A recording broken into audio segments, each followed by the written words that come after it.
Mancing bos, mancing bos, mancing.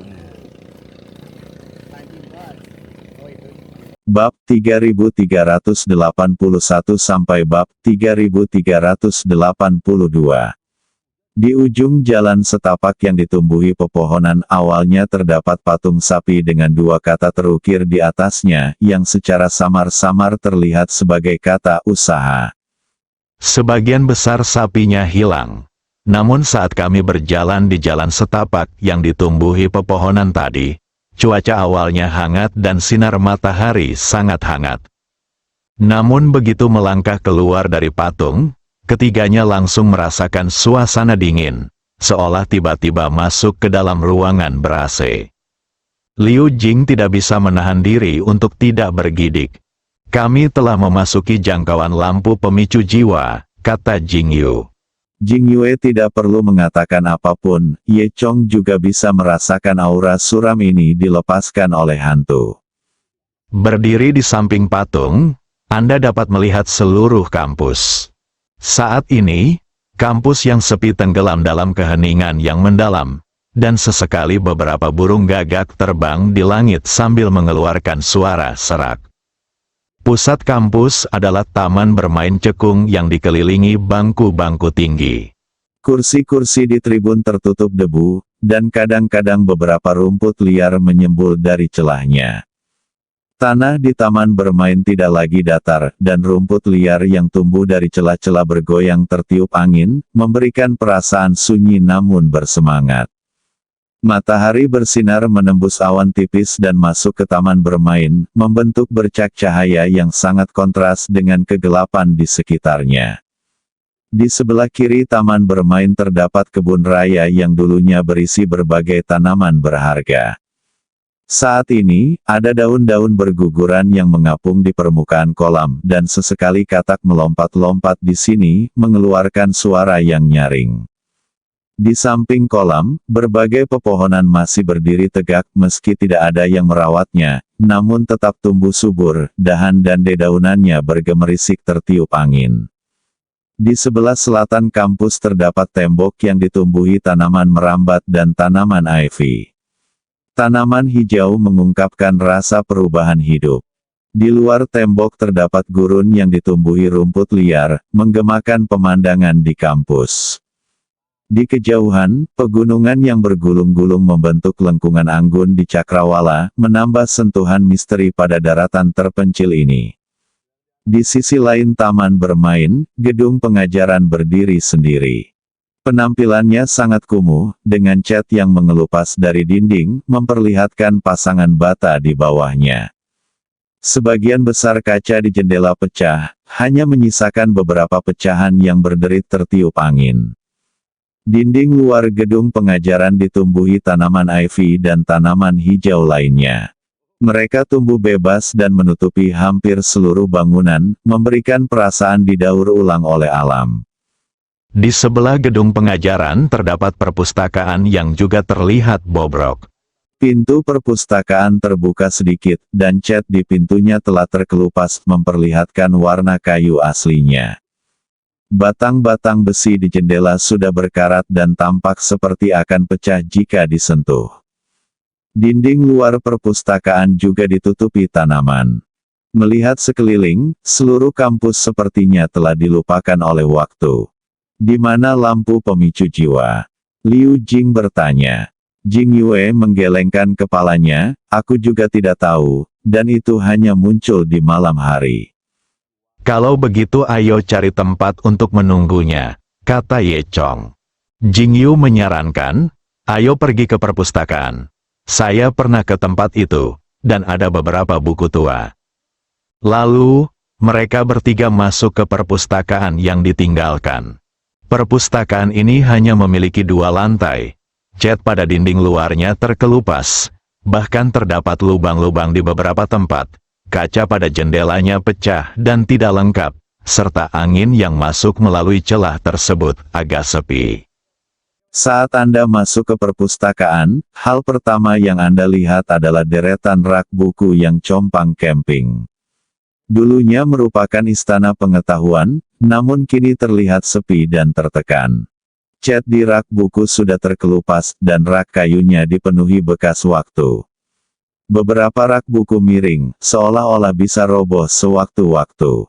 Ada beberapa buku tua berserakan di rak buku, terlupakan di sini, halamannya menguning, sampulnya terkelupas, bahkan ada yang tertutup lapisan debu tebal. Sesekali angin bertiup, halaman-halaman buku berputar perlahan, menimbulkan suara gemerisik. Kursi-kursi di perpustakaan juga sangat usang, beberapa kaki kursi patah, dan beberapa permukaan meja dipenuhi goresan dan coretan.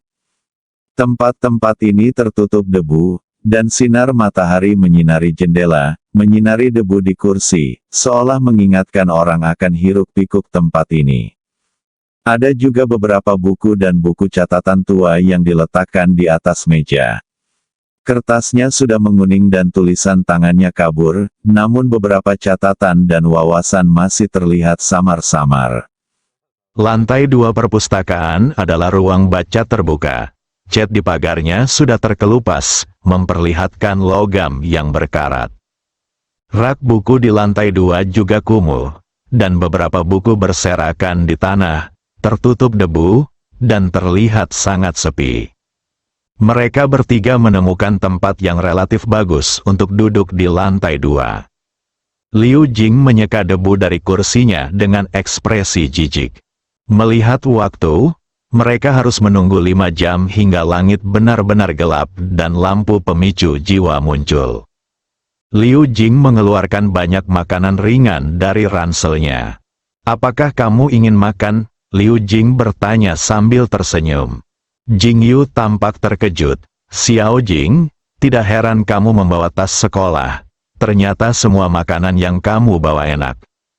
"Hah, bagaimana dengan itu?" kata Liu Jing sambil merobek sekantong kentang. Ye Chong juga merasa geli. Sepertinya Liu Jing benar-benar mengira dia ada di sini untuk jalan-jalan.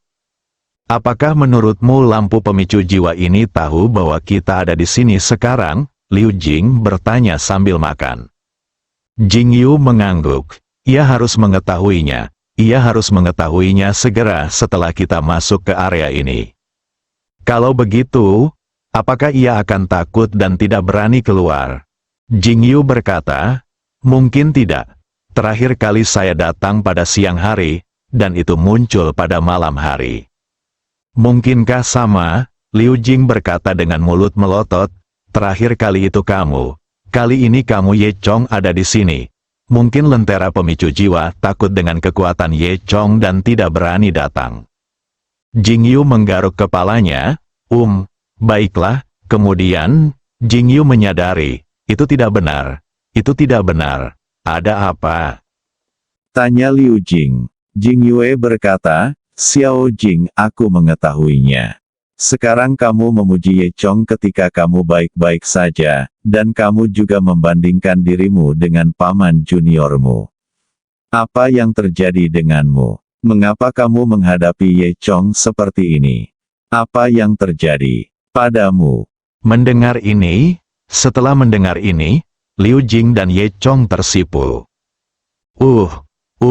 Paman kecil, apa yang bisa terjadi pada kami? Omong kosong apa yang kamu bicarakan?" Liu Jing berkata dengan canggung.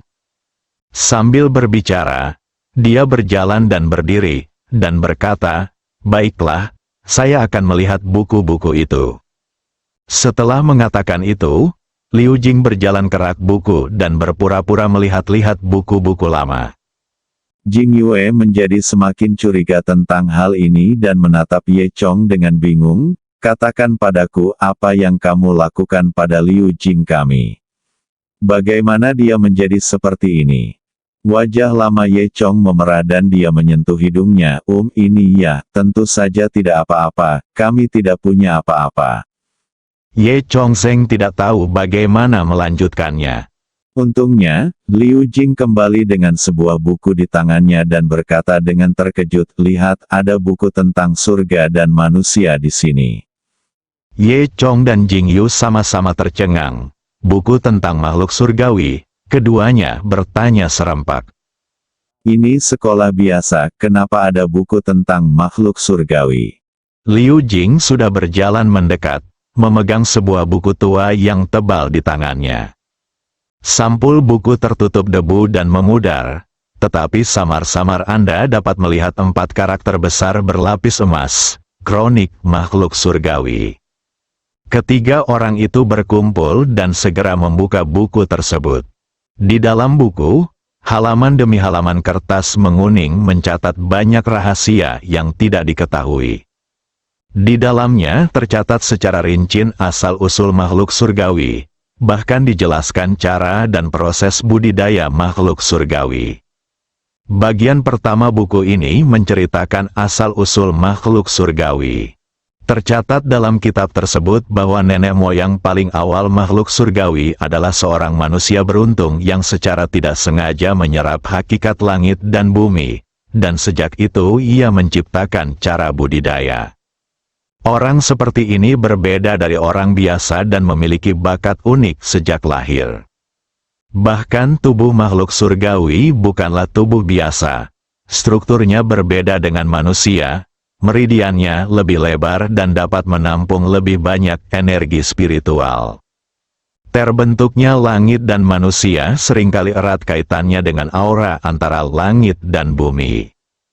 Di beberapa tempat dengan energi spiritual yang sangat kuat, seperti pegunungan peri, pembuluh darah spiritual, wilayah laut misterius, energi langit dan bumi akan berkumpul secara alami, dan setelah kehamilan bertahun-tahun yang tak terhitung jumlahnya, makhluk surgawi pada akhirnya akan lahir. Buku tersebut juga menyebutkan bahwa makhluk surgawi kadang-kadang disebut anak bintang, karena mereka dibudidayakan dan kekuatannya bahkan dapat mempengaruhi keajaiban astronomi seperti pertentangan bintang dan aliran balik galaksi.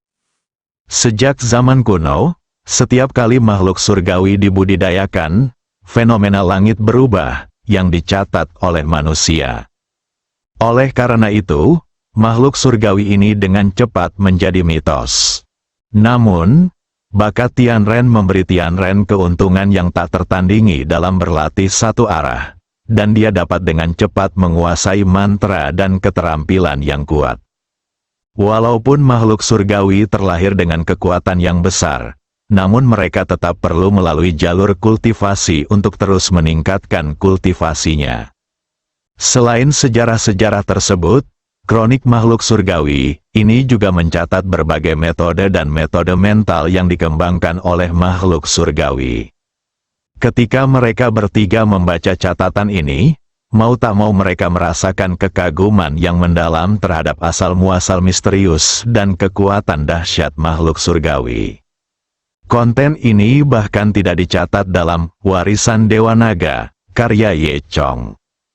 Di antara cara-cara tersebut, ada cara menyerap energi spiritual langit dan bumi.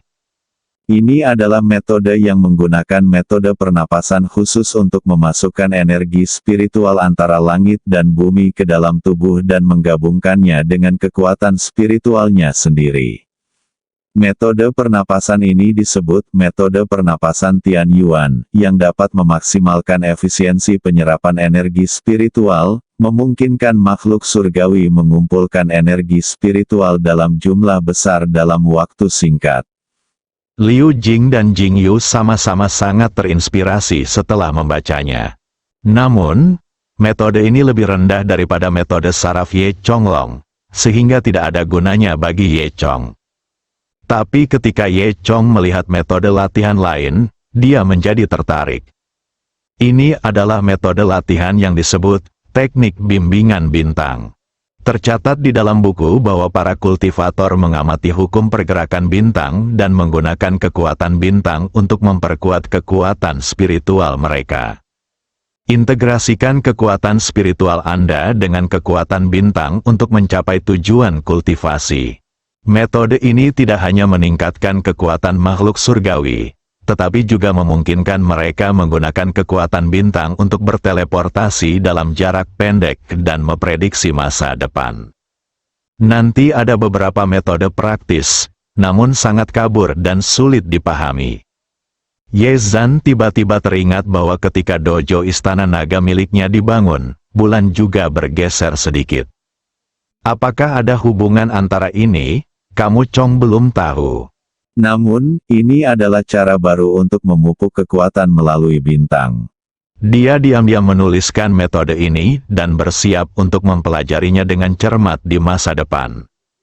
Selain itu, terdapat juga beberapa catatan sejarah dan besar tentang makhluk surgawi. Adapun salah satu peristiwa besar, mereka bertiga kaget setelah melihatnya. Buku tersebut menggambarkan seorang makhluk surgawi bernama Sutian yang terlahir dengan bakat super. Setelah berlatih sekeras orang biasa, ia akhirnya menjadi makhluk surgawi setelah 200 tahun. Dan pada tahun tertentu, seekor monyet iblis tiba-tiba muncul di dunia fana dan sangat mencintaiku. Sutian dikirim untuk melawan monyet iblis itu. Yang ikut bersamanya adalah 100.000 makhluk surgawi lainnya. Akibatnya, 100.000 makhluk surgawi ini mengepung dan menindas monyet iblis, tetapi gagal. Pertempuran ini terjadi di sebuah tempat bernama Huaguosan di Danzhou di selatan. Kisah ini ditulis menjadi sebuah buku terkenal oleh generasi selanjutnya dan menjadi nama rumah tangga. Makhluk surgawi yang asli juga ditulis sebagai prajurit dan jenderal surgawi. Setelah membacanya, Liu Jing tidak bisa menahan diri untuk tidak menghela nafas dengan emosi. Saya tidak menyangka bahwa orang paling berbakat di umat manusia akhirnya akan menjadi dewa setelah berlatih keras, tetapi pada akhirnya, dia hanyalah salah satu dari ratusan dewa, ribuan tentara surgawi dan jenderal yang mengepung dan menindas monyet. Hati Jingyu dan Ye Chong juga dipenuhi dengan keterkejutan. Apakah buku ini baru saja dibuat-buat? Bagaimana bisa begitu berdarah? Ye Chong mengangkat bahu, tidak yakin dengan keaslian masalah ini. Namun, satu hal yang dia yakini adalah bahwa metode kultivasi tentang makhluk surgawi itu pasti benar. Tanpa disadari, waktu berlalu seperti ini, tidak ada yang menyadari bahwa hari sudah gelap. Cahaya bulan keperakan menyinari melalui jendela yang pecah, memberikan warna perak kusam pada perpustakaan. Liu Jing yang pertama bereaksi, gelap. Ye Chong melihat keluar, dan hari sudah gelap gulita. Jingyu, sebaliknya, melihat keluar jendela ke arah taman bermain.